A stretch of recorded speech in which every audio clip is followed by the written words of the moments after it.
Hey, what is up guys? Guitar here, welcome back to another Brave 9 video, or Brown Dust depending on where you're from and what region you're watching this from. Apparently it's still called Brown Dust in Korea. So today we'll be focusing on the Octos that will be reworked. Basically Lucious, Livia, Seto and Livia. So if you guys are not aware, the trailer's already out. Pretty epic trailer. I'll have it linked in the description below if you guys want to watch it. But right here, we're going to be watching it a couple of times as well. And I'm going to give you my thoughts.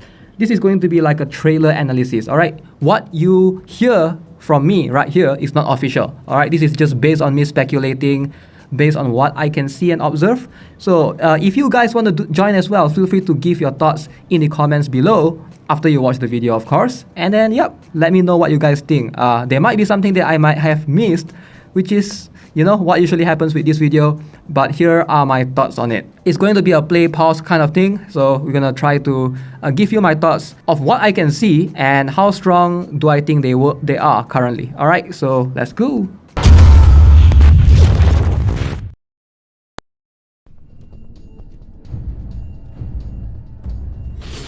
Okay, very cool. Now this is a very cool image. I really like this. And I like the feathers falling down in slow motion behind the Brown Dust logo. That is so cool. Alright, so first things you're gonna notice, Lucious is saving this girl, which seems to be his companion. Okay, so we're gonna watch this a couple of times. It's quite quick, very fast paced.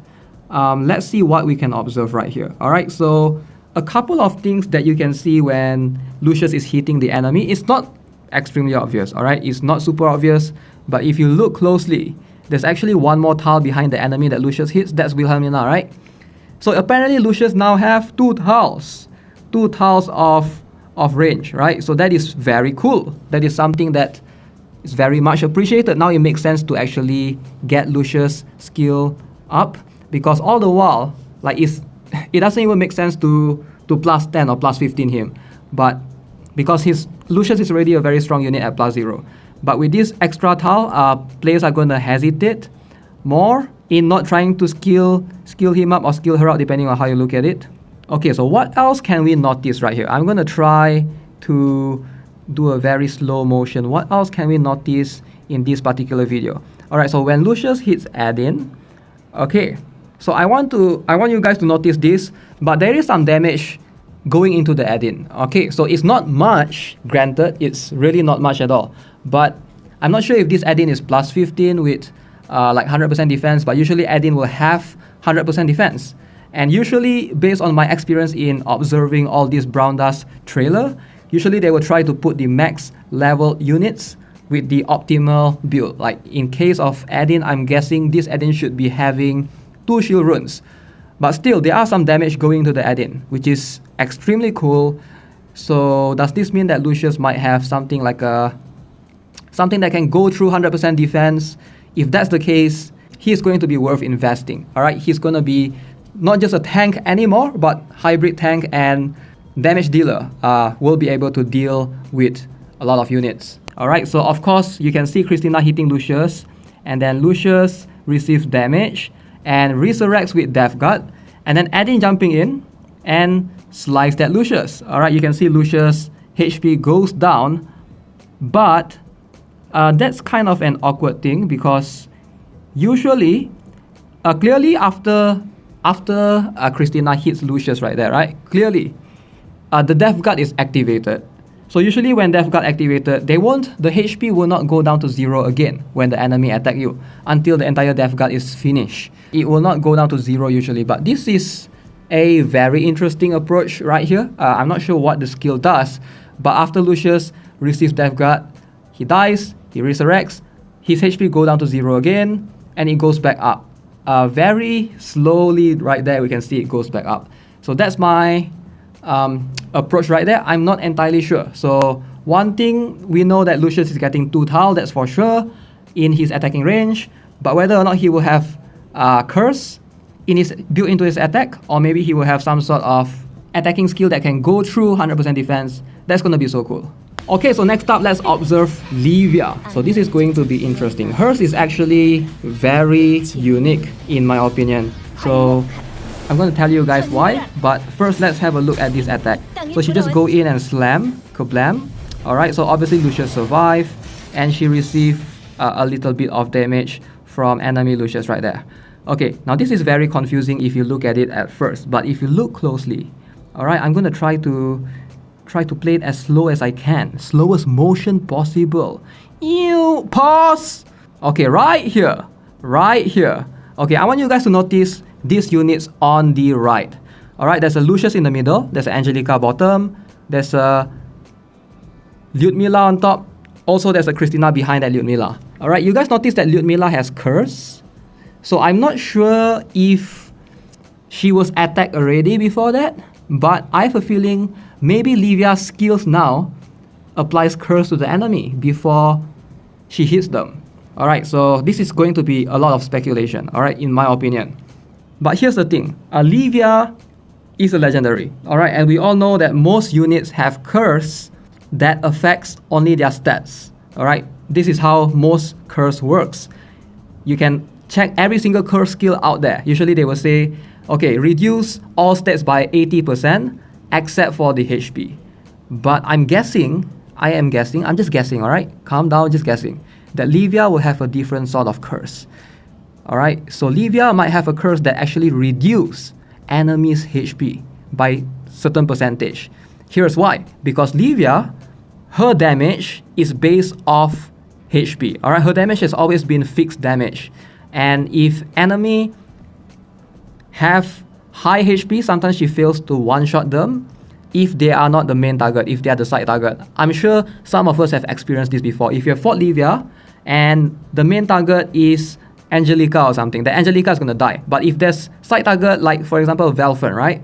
Velfen has energy guard, so Velfen usually survive if Velfen is the side target. So this happens with not only units with energy guard, but units with high HP. I've seen Cowley with extremely high HP surviving Livia from the side target as well.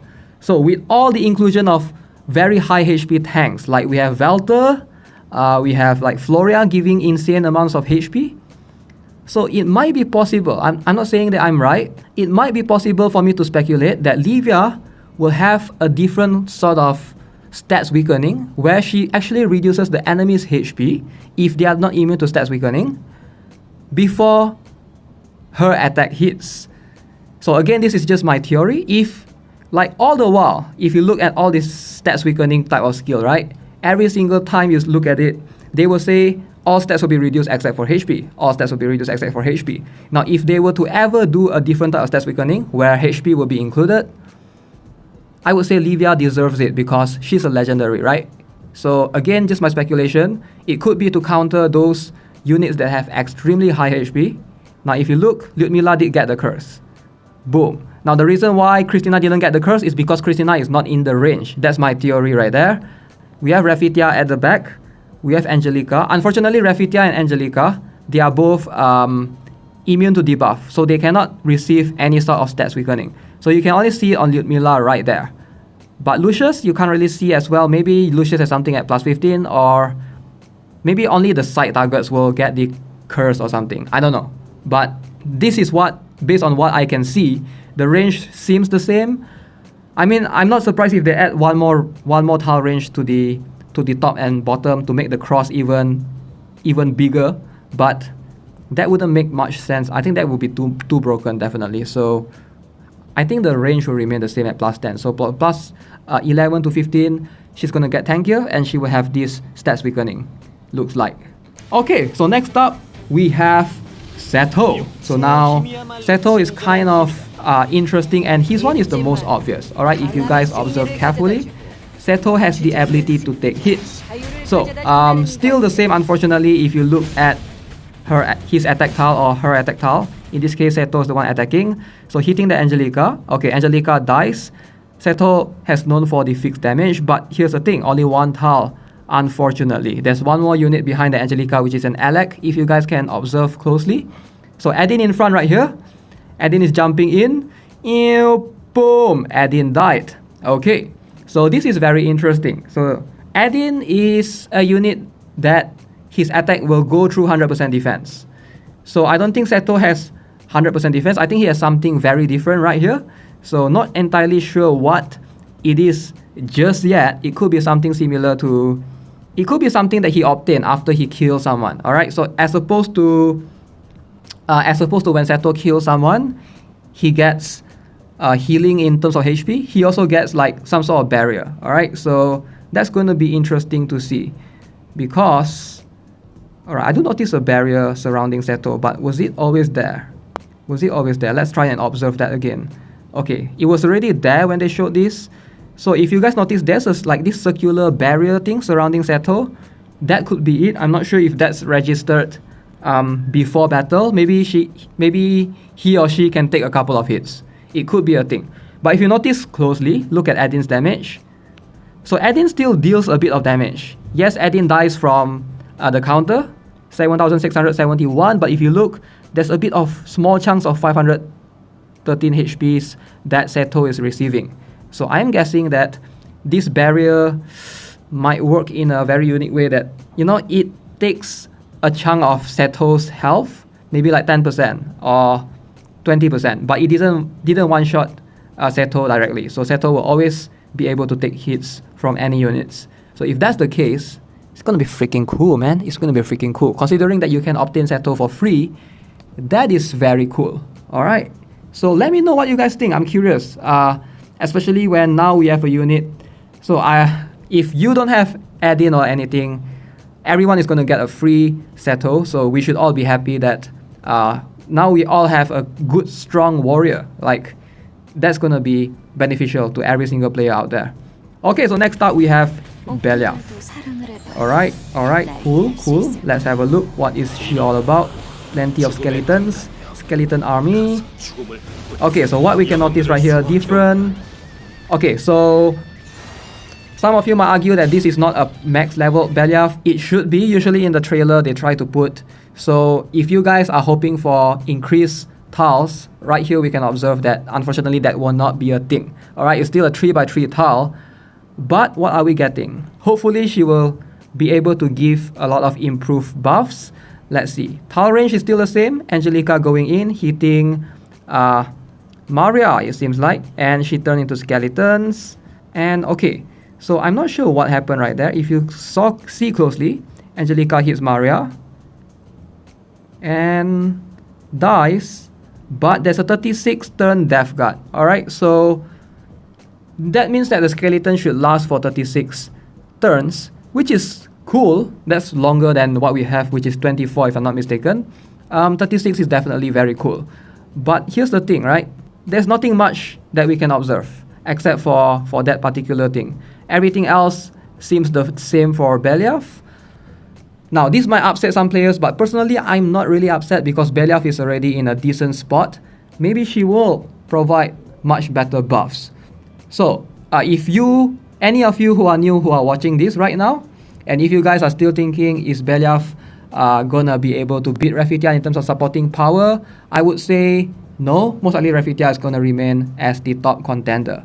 But, you know what? Things might change later on once the official skills are released. So these are all just my speculations. Alright guys, so that's gonna be it for this video. Hope you enjoyed it. Please let me know of your thoughts as well in the comments below. I wanna hear it from you guys. Let me know what you guys think of the Octos. Do you think they are broken? Do you think they are like... Do you think they will replace the 6th Devil that we are currently having right now? It doesn't seem like they will. If that's the case, right, I think the developers are doing a very good job. Like, insanely good job on balancing everything out. Alright, so for the Octos to stand toe-to-toe with the 6 Devils, based on what I'm observing right now, I don't see any broken mechanics just yet. But we will have to wait for the official skills to be out for that. Okay, so this has been a fun one. Subscribe if you're new here.